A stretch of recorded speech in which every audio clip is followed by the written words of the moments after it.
So catch us up. Where we at? We done got off the boat. We done lived and all here. We done Watch the birds fly. Watched the birds fly. Had barbecue. Offered sacrifices. Yeah. done sin, got punished. Yeah. That's right. Done had some sin kind of entered in and get punished for that. Right? Because Noah got drunk. Because he got... And he was naked. That's more... Yeah, the bigger problem wasn't that he got drunk. The bigger problem was he got naked. That's right. He was in his own tent. He was minding his own business. His own business. He was cool with it. It was hot out that night. It is sun. We just don't do That's it. So, like I said, last Wednesday night, the sun come in. Which one? Ham. That's right. Somebody look faster. Oh, you I didn't? can't see it. I was looking at my book to see where I was at. I didn't take no notes last week, so I didn't. He went out there and told his Ham, other two sorry. brothers. Yep. Went out and all told. his business. That's The it. other two brothers put a cloak on their shoulders and back. That's right. They back. We don't want to see nothing. Like, I don't want to see none of that junk. So That's they right. just put all that. They covered him up. That's right. What Bible said. That's what the Bible says. And he was sent to the bad place. Now he's mad. That's right. Woke up sober. He woke up and realized something done happened to him. Something done happened. We don't know what, but we just something happened. And now the one that found him, he don't get nothing. The He got written out of the week. yeah, the one that saw him and uncovered his nakedness. Oh, that's right. That's right. He will be the servant to the other two, right? Yep. And we'll see later on, as you study the Bible later on, that it's exactly what happens. All right. Noah lived, verse 28 on chapter 9. Noah lived after the flood 350 years. He still had a long time to go. All the days of Noah were 950 years. So he was how old when he got off the boat? 600, right? If he was 350 years, he lived 350 years after the flood. That means he was 600 during the flood, right? Yep. Right. So that's pretty old, ain't it? I know. A ship. Yeah, a boat makes it sound small. It's a ship. Yeah. It was an ark. It was an ark. That's right. All right, so chapter 10, y'all forgive me, because I will probably butcher a lot of these names. I'm just going to say that right up front.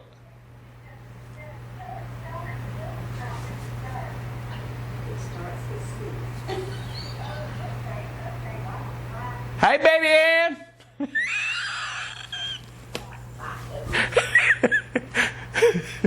I sent her a message and said, in church. And she turned right around and called us again. I hear a lot of static over there. Did she say you Yeah, starts at 6. She thought it was hard to see. Starts at 6. She's still thinking about the revival. Yeah, the revival started at 6:30. It's on the calendar. Yeah. I don't even think she looked at the calendar, to be honest with you. Sounds about right. Half of us don't, but it's there. It's there so that we are without. That's right. We try our best. So I will go ahead and say up front, I will probably end up butchering a lot of these names. If you got a better pronunciation, I would love to hear your suggestions. You know better than I do. I don't even try. I just kind of skip over them. I say that one and that one and that one. Well, you have to be careful because some names are important, so we don't just need to skip over Skim over. them. Skim over them. We don't skip them. We skim through them. Skim through them. Yeah, that's right. That's it. All right, so verse 1 now. These are the generations of the sons of Noah, Shem, Ham, and Japheth. And unto them were sons born after the flood. So, who are we talking about? Who's the three? They're the three sons, right? Now, a lot of this, some of this is, it's just a genealogy, but there is some things that we need to pull out of this chapter to understand where we're going to. First, you remember who we talked about? Remember we talked last Wednesday night? We said that Ham was part of this group, and Shem was part of this group, and Japheth was part of this group. Do y'all remember what that was? Ham was the Canaanites, and that. Ham was Israelites. Mm-hmm. And Japheth was the The Gentiles. That's right. That's right. Good job. You remembered. All right. So first, he's going to pick up with the sons of Japheth. Verse 2, the sons of Japheth, Gomer, and Magog, and Madai, and Yavin. Yavin, I think, is how it's, because the J is like a Y, I believe. Tubal, and Meshach, and Tyrus. The sons of Gomer, Ashkenaz, and Rephath, and Togarmah. The sons of Yavin or whatever, Elisha, or however you pronounce that one, Elisha or something. Tarshish, Kittim, and Dodanim. By these were the isles, or isles means borders. By these were the isles of the Gentiles divided in their lands, everyone after his tongue, after their families, in their nations. So we see here through these generations that the world is then divided into their own nations by the end of this. The sons of Ham, Cush, and Mizraim, and Phut, and Canaan. I'm guessing. Y'all got better pronunciations? All right. long you short you don't know. That's right. And the sons of Cush, Sheba and Havilah, and Sapta and Ramah and Sabteka, and the sons of Ramah, Sheba and Dedan. And Cush begot Nimrod. Old Nimrod. Nimrod. Strong man. Yeah. And Cush begot Nimrod. He began to be a mighty one in the earth. So we kind of stop here and we want to talk about this guy.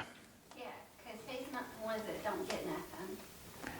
Well, He's from that guy. yeah, he is from the one that will serve the others, right? He's part of the cursed line. But there's something about Nimrod that we need to understand in these next couple of verses. He was a mighty hunter before the Lord. Wherefore it is said, even as Nimrod the mighty hunter before the Lord. Now, part of the commentaries, we want to look at that verse and say, well, he was a great hunter, and we reference that to animals. That's not exactly what it's implying there. He was after God's chosen people. He was actually hunting them.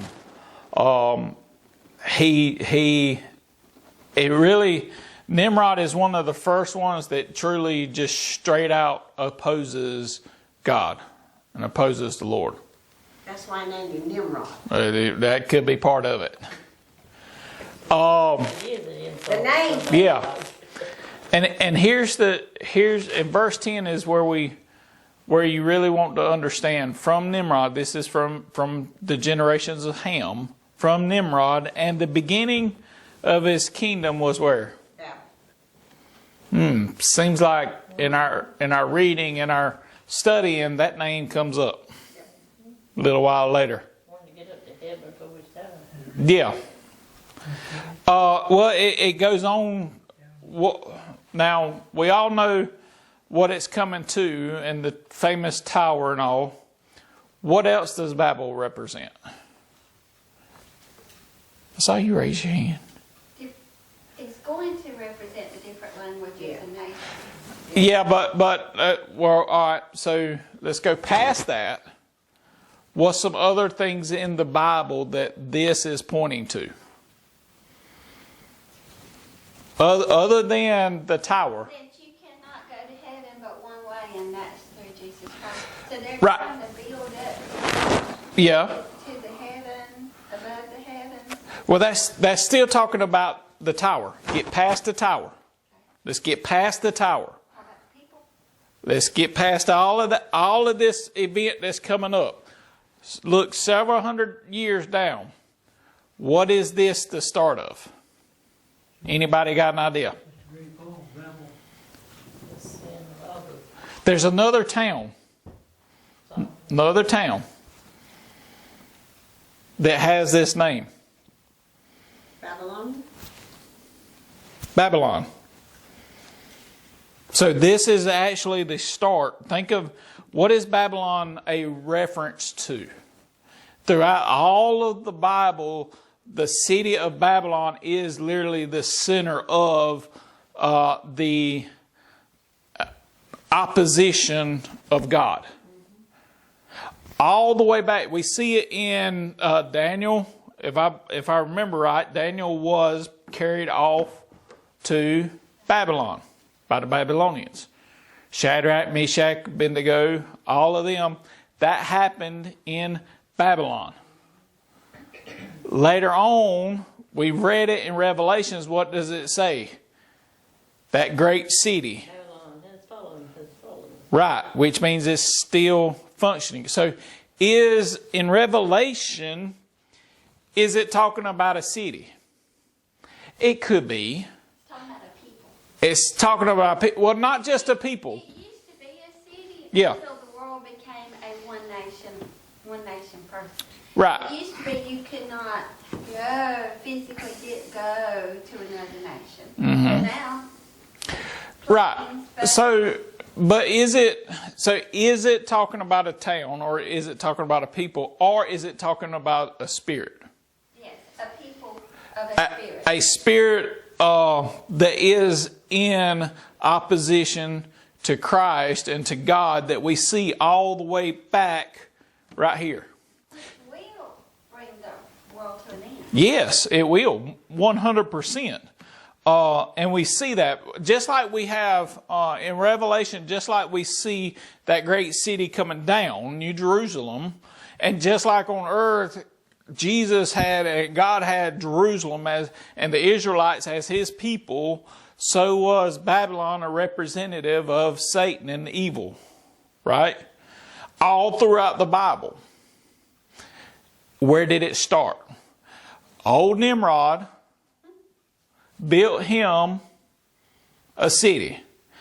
Notice it, and here's the key. What does it say in verse 10? There's a key word there. The beginning? The beginning of what, though? His kingdom? Kingdom against kingdom. So he didn't just build a city. He built a kingdom. Of hatred Of hatred for who? for God. That's right. From the hatred of his heart, he has now built a new people. Mm-hmm. And he will convince them right on till the end that there is something other than the Heavenly Father that exists. That's right. That's exactly right. So he is one of the first. Now we've got other people. We know that Cain was in opposition away. He killed Abel. We all understand that. We know that the generations, we just studied it, the generations of Noah's time, everybody they wasn't really against God. They just wasn't for Him, right? In a sense, they just did not serve God. They were evil. That's what it said. All their thoughts was evil. We understand all of that, but there's a completely different evil than just being evil. When you're in true opposition of God, you don't went further. Right? Well, it says Yeah, So there's that's what I'm talking about. That's even here in this part of me having that much God, we always Yeah. declare war on God. Right. You know it don't get nothing but worse from here. That's right. That's where the difference is. Cain and Abel was just pure sin. There you go. Pure sin, just being something other than good. Now you've created a kingdom that is going to war against anything that God stands for. That's exactly right. God stands for. And that's why we're bringing that out there in verse 10, because this wasn't just the regular city. This wasn't just like we'll read on to and name a couple of other cities that you'll be familiar with, but it's important that we understand that this city, this kingdom, is set up all the way back here in Genesis 10. We don't, for some reason, we look at the Babylon during the time of Daniel's time, and we see the evil that happens there. We look at Babylon when in Revelation, and we see all that goes on there, but we don't understand and we don't relate to when it was set up, where it come from. This is where it began. Nimrod, at the beginning of his kingdom, was Babel. Later on became Babylon. He found this city, and Erech and Akkad and Calneh in the land of Shinar. Out of that land went forth Asher and built Nineveh, and the city Rehoboth and Calah. So this actually should have been translated. Nimrod is actually accredited with building Assyria. That's the Asher, and built. So Nimrod not only built Babylon, he also built what's the other town that we're very familiar with, Nineveh. What did the Bible say about Nineveh? They were ungodly. They were so bad that Jonah said, "Nope, throw me overboard. I ain't going to go that way. I don't want to go there." Because they've been wrong since the beginning. Yes. They ain't going to change just No. But Well- he also knew that God was a loving and forgiving God, and he was going to forgive him anyway. So Yeah. I knew that's what she was going to do. That's why I didn't go. That's a weak excuse, old Jonah. I didn't go because I knew you was going to forgive him. No, it did not work out too well for him. No, it didn't work out too well. So is Assyria, that's talking about here, is that the same as Syria today? Very close. It's close. It's all part in that area, but it's a little bit different than the Bible time. So it's still an evil. Only because Yeah. Egypt was able to broaden Yeah. their borders, and whenever when the Israelites got to Israel, they were able to widen their borders. Why? Some of them didn't cross the river, Yeah. so the borders got widened. But yes, that your answer to your question, yes, it's in that same. Yeah, it's part of the area. The actual fact is all of the land that God promised, if I remember right, they never fully conquered it. They didn't. They spread out and they got massive, but there was still some areas that God had promised them that they did not go in and take, like they were told to. So even when you look back to the maps during that time, as big as Israel now is just a little bitty spot, but God had promised a whole lot more. And guess what? I don't ever see where God's promises don't go unfulfilled. Yeah. Just because it's been promised and it ain't been fulfilled yet does not mean it won't be fulfilled. He's also promised that he was going to have a remnant. Oh yeah. And that's probably going to take up a whole lot of space. Yeah, but in the end, I mean, you got to think how big how big is Israel going to have to be when you got a city sitting, floating atop of it? That's pretty massive. So, yes, sir. You know, I picture Babylon somewhat like the Twin Towers. There was every kind of thing going on in them Twin Towers. All over the country, they was coming in. And I got to thinking about it, sitting and just thinking about how big that city was. Mm-hmm. All the people was coming to this city, and they were building, and they were building, and they were building this city, and it was taking over the world. There ain't nothing gonna take over this world but God. That's it. He'll destroy it before he'll let it be taken over. But I was sitting there thinking about when they were talking about the Twin Towers. What they represented in that Twin Tower was a lot of evil. And I believe that God, when he gets tired of it, he'll destroy it. That's what I'm studying about this country right here. People need to get back and put their life back into Jesus' hands. But more and more they're drifting away. I was looking at a big church today. Oh, it looked like it just about covered them, all the parking lot of the city block. And they was talking about this big church, not this, but another. They said they had over 100 people on Sunday morning, and on Sunday night they had hardly enough to make a choir. People wants to put out a show, but they don't want to live the show. Yeah. Yeah, I know this gets kind of off, but actors, they go out and put a big front on, but they can't hardly wait to go back in that and get undressed, all this stuff off of them, that act. Christian can put on an act just so far. That's right. This city, they was coming with ships and everything. Man, they was trading. They had everything going. But in 1 hour, it all ceased. Oh, yeah. How long did it take God to make his mind up? That's right. I'm thinking about that tonight. That's it. How long did it take him to make his mind up? Well, the Bible does say he is long-suffering. But the problem is, when he has enough, he's had enough. So Long suffering, but he's also a God of wrath. that's right.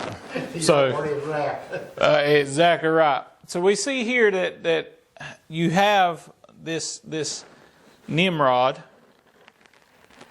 He builds, not only does he build the great opposition to Christ, the great opposition to God in this form of the kingdom or city of Babel, but now you also see Nineveh that plays a key role later on. Verse 12, and you got, and Rezin between Nineveh and Calah, the same is a great city, another great city. He built several great cities.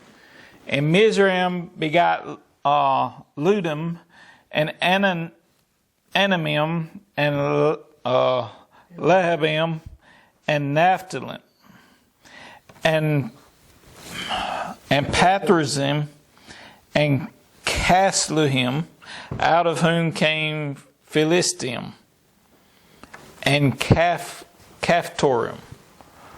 And so we fit to get to it. And Canaan, the name I can actually pronounce, begot Sidon, his firstborn, and Heth, and the Jebusite, and the Amorite, and the Girgashite, and the Hivite, and the Archite, and the Sinite, and the Arvadite, and the Zimmerite, and the Hamathite, and afterward were the families of the Canaanites spread abroad. The border of the Canaanites was from Sidon as you come to Gerar, unto Gaza as you go, unto Sodom and Gomorrah, and Admah, and Zeboam, even unto Lasha. These are the sons of Ham after their families, after their tongues, in their countries, and in their nations. Now, we see a lot of names that ought to be familiar to you. What are some of the names that are familiar to you? some of the cities. Gaza. Yeah, we know Gaza even as today. Yep. All right. So Sodom and Gomorrah. Sodom, Gomorrah. What's some of the other ones that you... Hivites. Yeah, so now some of these you're going to know by the names as far as the group of the people. You got the Hivites. What else? The Jebusites, Amorites. Where are we familiar with these names?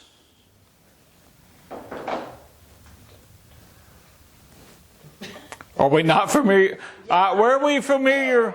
Where are we familiar with the name of the Hivites, the Jebusites, the Canaanites? Where do all these where are they all gathered? Exodus. In the Promised Land. What is who has filled the Promised Land before the Israelites go in and take it? Okay, now you're talking about Canaan. Canaan? Going into Canaan. Yeah. So the Canaanites are there, but the opposition to them was through the Ham generation. Right, that's who Canaan is. Right, that's all of these groups, because it wasn't just the Canaanites in the Promised Land. It was also the Hivites, the Jebusites. All of these groups were in opposition to Israel. And what happens to them? Israel conquered them. And therefore they become what? Conquered. Well, in other words, go back to what God promised. What happens? They got ran off. And then in their running off, they had to go and create other land. Well, He scattered. The ones that no, stayed. let's back up. Let's back up a little bit. What was the curse? That he'd be a servant to them. So what happened to the Canaanites and the Hit? Servants to There you go. And During that time, they became the servants because they, like you said, they conquered. and this The is ones now- that were not killed became That's right. The ones that survived became servants. servants. That's Right. And this Philistine, is that Philistine? More than likely, that's where the Philistines come from. Yes. Which are Oh, still you look like you want to say something. Go ahead. I had something I was going to say, but I hold it for you. Go ahead. When you think about education today, I don't know who taught them to spell these names and to write these names, but I was sitting here just thinking, you know, we got some big colleges in this country right now, but I don't believe none of them colleges can spell these names like these people do. You got that right. Different ones y'all trying to pronounce these names, but they had to spell these names and write these names. Yeah. So somebody had a touch from the Holy Ghost. I don't believe they could have done it on their own. You got that right. And But they had to have some help. well, I mean, we see some strange But that's what I names. was gonna say. Yeah. They They, had to have some good people. you got that right. How they come up with these names, I ain't got a clue. But it says that these families, in verse 18, they spread abroad. Now, God does tell us, when he tells the Israelites, look, I have sent on people that have prepared the land for you. He tells the Israelites, look, I've got a place for you that's full of vines that you didn't plant. yes, and houses that you did not build. That's right. So who does he sends? These are spread abroad, so they go into this area, and during these generations, they are the ones building up this area. Right. That later on in Exodus, we see, after many hundreds of years, that the Israelites come in and possess. Right? And they become their servants. That's right. Which fulfills the promise. There you go. All this kind of ties together. And people say we ought not to read the Old Testament. What's wrong with it? That's right. I don't. The Old Testament is some good stuff. You just got to get in and you got to dig for it. And verse 21, I know like I said, there ain't a whole lot in this, but there's some things that we want to bring out. Verse 21, unto Shem also, the father of all the children of Eber, the brother of Japheth, the elder, even to him were children born. The son of Shem, or the children of Shem, Elam, and Asher, and Arphaxad, and Lud, and Aram, and the children of Aram, Uz, and Hul, and Gether, and Mash, and Arphaxad begot Salah, Salah begot Eber, and unto Eber were born 2 sons. The name of one was Peleg. I can say that one because that was my mom's nickname. For in his days was the earth divided, and his brother's name was Joktan. So Peleg there. Let's stop and talk about him for a minute. Peleg, it says, for he gets this name. The name Peleg means division. And the Bible tells us here that in his days was the earth what? Divided. So what does that mean? All the continents, Not necessarily land.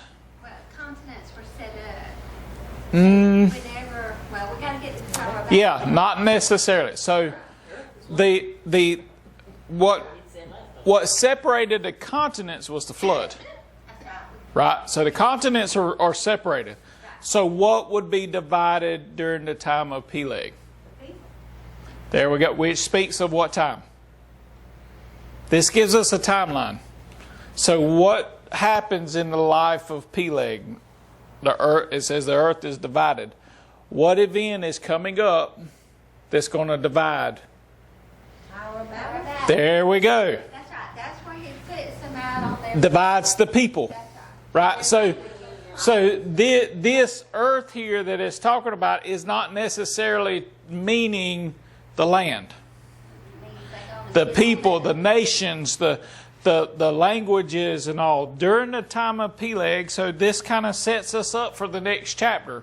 We know in our genealogy whereabouts this next event. Remember, I've told you before, when you read Genesis, you can't read it as this verse and then the very next verse happened that same day or the next day. Or the next chapter happens within a couple of days. No, we've covered a lot of generations here. Years apart. That's right. So we're on down, because you got to think it takes some time to go from 8 people to several hundred, several thousand, 100,000, however many it happens to be there in the next chapter. We know that it's a mass group of people.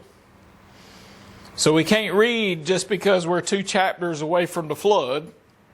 We can't read it like it was 2 days later. There's some time that has passed. And in this genealogy, when it stops here at Peleg, this is when we're looking at the next chapter.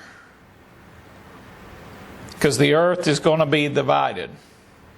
Earth not meaning the land. Earth meaning the people will be divided into nations.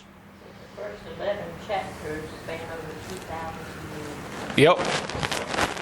That's right. and 1,500 miles. Yeah, it's massive. So we kind of tend to think about all of this happening. You know, you read, and we're all guilty of it. When we first read it, well, this happened, then as soon as this happened, this happened, this happened. We don't know a lot of this. We do know the time frame. We do know, we go back to Genesis, we don't know how long they were in the garden. It couldn't have been very long. How do we know that? Well, he said, be fruitful and multiply. And before they had the first 2, they already out. So they didn't last very long. But you know, Brother Aaron, I was sitting here thinking about that.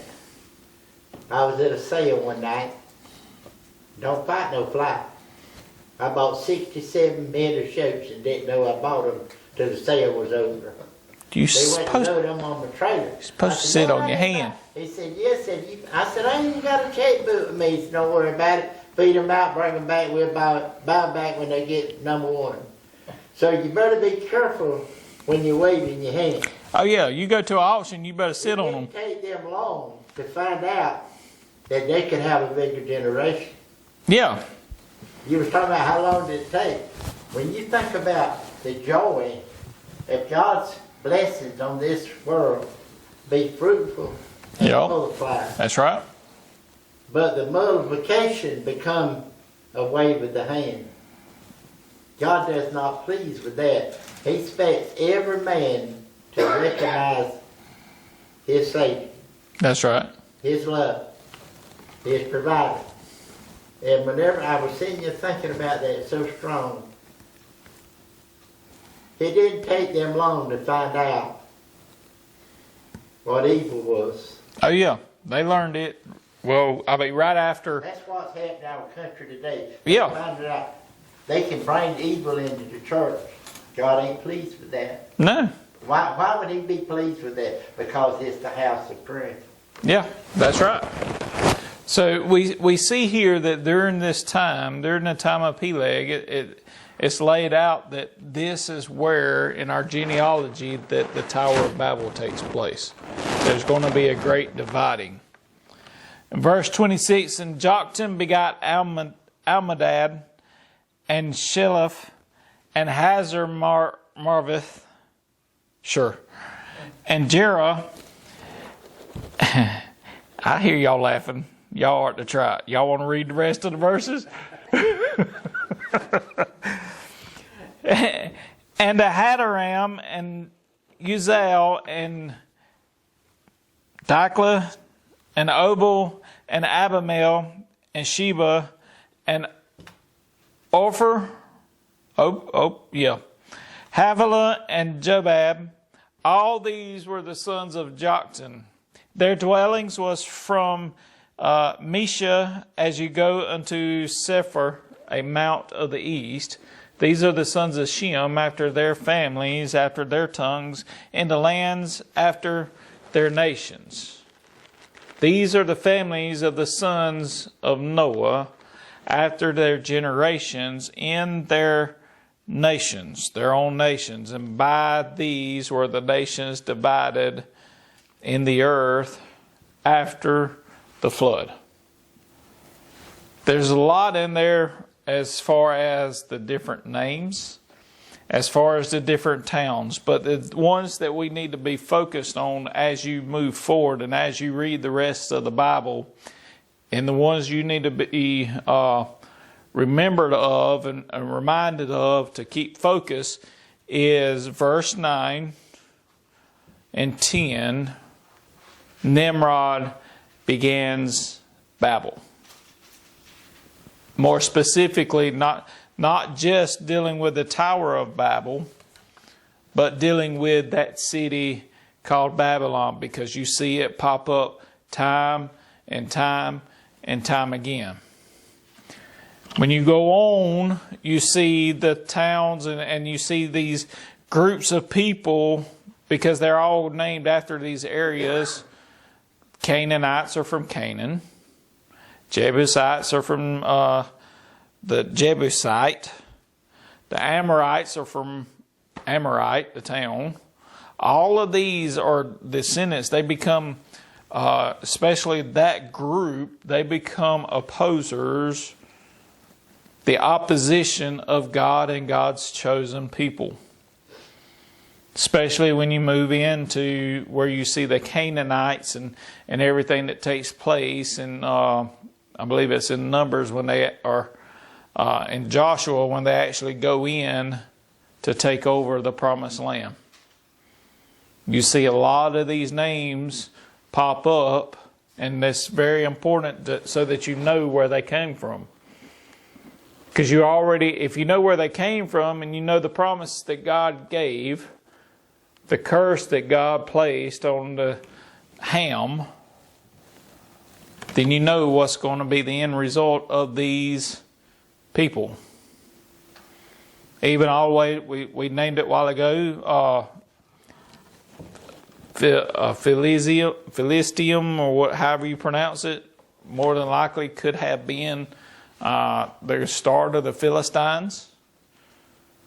We know what happens to the Canaanites. We know what happens to the Amorites and all these other groups. And we know that the struggle, by understanding the rest of the Bible, we know the struggle that God's people are going to face through this group.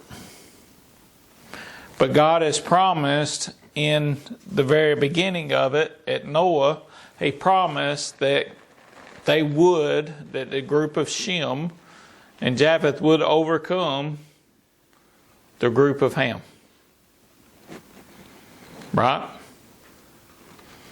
So that's important.